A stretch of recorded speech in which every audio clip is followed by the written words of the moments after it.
Hi there, fellow spiritual journeyman. This is your spiritual journeyman again.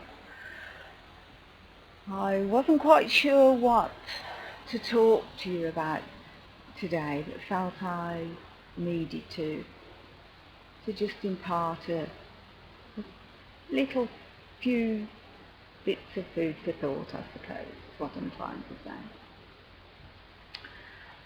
I don't know whether many of you, and I'm sure a lot of you in the course of time or in your lives have heard other people go on about tragedies that we hear about and commenting that if there was a God and a God of love, he would not allow this or that to happen. We've only got to turn the news on to hear of some tragedy or another, and if you're a heartfelt person, then it affects us all differently. But I thought that one or two of you might be interested to know how the energies can work with our Creator or personal God. And of course we've got our different opinions, and it's for yourselves to decide whether what I say makes sense or not. But in taking this topic, I just thought that sharing the fact that our God or Creator, the personal God if you like, whatever you want to term your God to be, is in actual fact a God of love. In fact, there's an abundance of love that's constantly showered down on each one of us. But what takes place if it showers down in a particular area where people's hearts are hardened, or indeed those that may not even believe there is a God, so that their heart centre or their heart is closed? Wherever that love is showered down in an area where there's a mass of people whose hearts aren't open or softened, the cause of effect that takes place is that love turns completely to its opposite polarity. And in actual fact, it starts bringing a disconcerting attitude to our fellow men, inasmuch as they're either wanting to argue or war or become selfish or not care about their fellow brothers and sisters.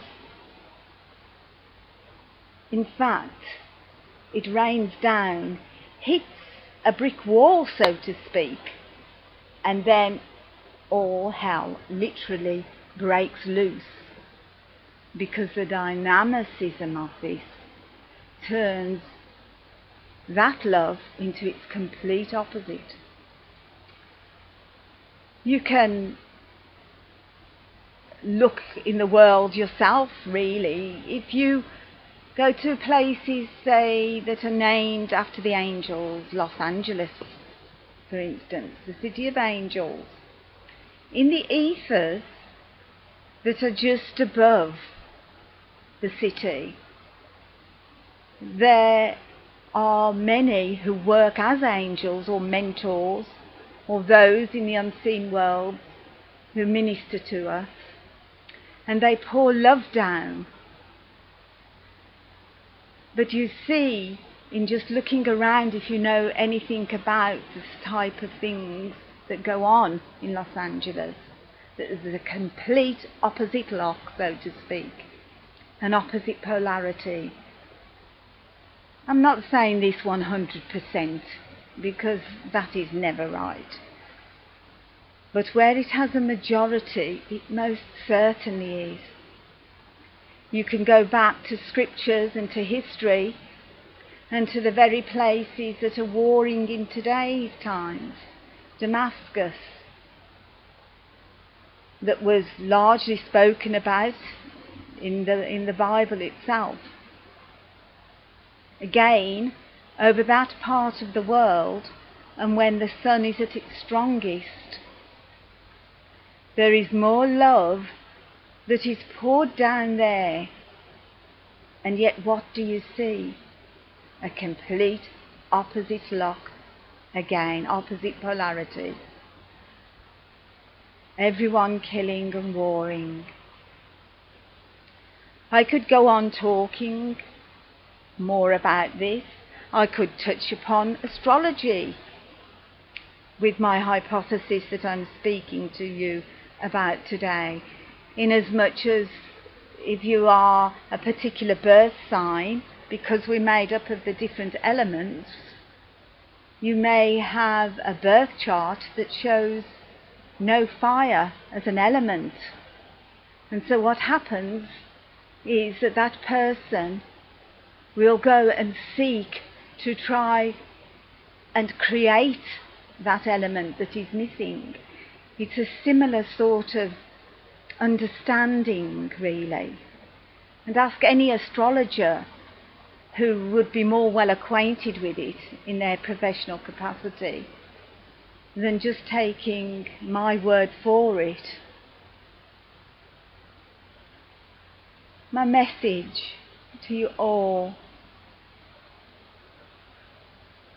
even if you don't agree with anything that I've said, is to just be open-minded, open-hearted, and allow that little bit of room for change. Again, we can't all do it in one moment as an individual, but if we can move into situations with people that are like-minded, then our hearts can be open to that love that we can receive, so that it can do some good in the world, so that we do not need to look to the atrocities that we are faced with every day when we put the news programs on. If you want to talk to me or send a message, whether it's on this subject or any other subject, then do get in touch with me on SpiritualJourneyman.com. And I do wish you all well and lots of love and joy on your spiritual path. Bye for now.